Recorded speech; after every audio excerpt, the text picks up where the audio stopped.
Here's a training technique that's used by almost every high-level guy I know, and a lot of low-level guys could really benefit from it. It's called positional sparring or positional drilling.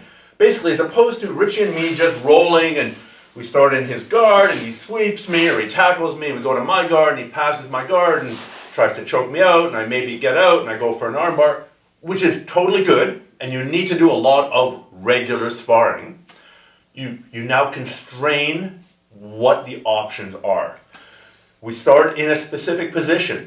If he achieves a specific goal, we reset and we go back and we do it for a specific amount of time. That's all very theoretical. Let's show you exactly what I'm talking about. Richie, if you could stand up, please. So, here's a position that I personally am working on. Typically, in a no-gi situation, when I've got a standing opponent for years, I've gone for the shin-on-shin position or the instep guard. I've gone, more recently, started going for the no-gi de la hiva. One position that I don't do much no-gi, I do it in the gi, is more of a sitting guard, right? Where I'm sitting up and hugging his leg. You see this done incorrectly here. So, because I'm working on this position, here are the rules. Richie, and of course he knows this, we're going to start here. Please give me this position. I'm going to try and sweep you, or if I can, if you really screw up, I'm going to try and submit you. You please try and pass my guard, or if I totally give you something, please submit me. And then if either of those things happen, we're just going to reset here. And we would do that for 3 minutes. So let's give this a try. So we're going to start here and go.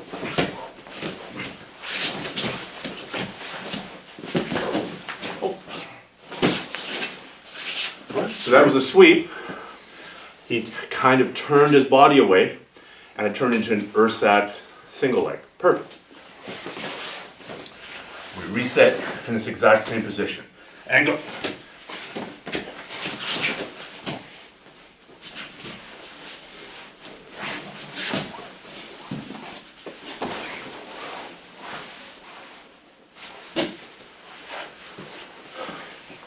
So he was driving sideways into me, making it harder for me to stand up, and threatening the kimura. I managed to turn it into a sweep by grabbing the far leg, but he kept the kimura. In real life, he would have continued hunting for that kimura, and I might have been in trouble. That's okay. We're only doing a small aspect of this position. We're not doing every follow-up from every position. One more time, please. We're here, and go.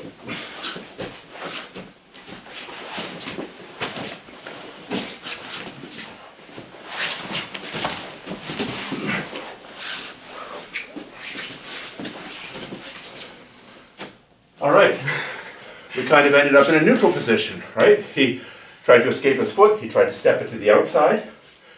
I managed to reset that somehow, probably because he's letting me for the video, thank you. And then we ended up in a neutral position. We didn't continue rolling, we would reset. Just fair is fair. We're now going to start in a different position. I'm going to start in turtle, and Richie's going to work towards submitting me or taking my back. If we get out, if I get out, if I end up mounted, I win, because he didn't take my back. His goal is to keep his chest glued to my spine. If I can scrape him off there, even if I end up in a terrible position, I win, because he didn't take my back. Let's see what that looks like. We're here. I give him the harness. Go ahead. And 3, 2, 1, go.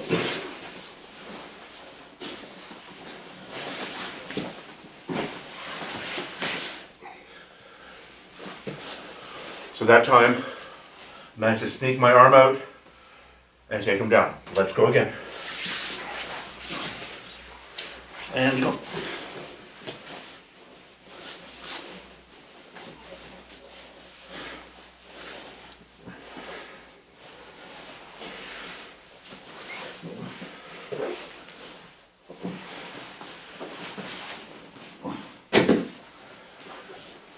That time, he managed to convert his grip into a kimura and basically still on my back and submit me. Doesn't matter, let's keep going. Probably, when we're doing this against an equal guy, 80% of the time he should take my back and choke me out. Go.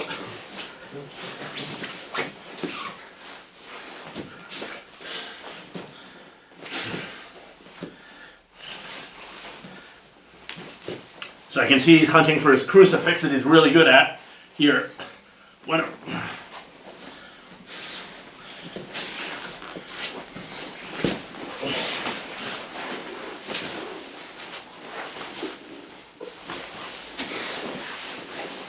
All right.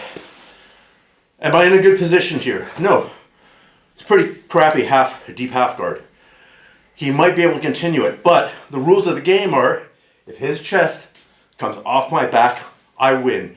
Even if from here, he takes them out, go ahead, and submits me with some amazing move. I tap, but I win. His back came off, or his chest came off my back. So by constraining the game to a very, very narrow aspect of it, you get really good at that aspect. For example, if you stand up, please. Just starting the drilling from here makes this feel like a natural position that I should go to. It will very quickly cure me of the tendency that you see some people going here. I've got his leg, because after the first time that he takes his knee and either cuts it to the ground or drives it into my sternum and puts all his weight there, I'm going to figure out that I need to go to the side. Whereas in a normal round or normal 20 minutes of sparring, I might only end up here once.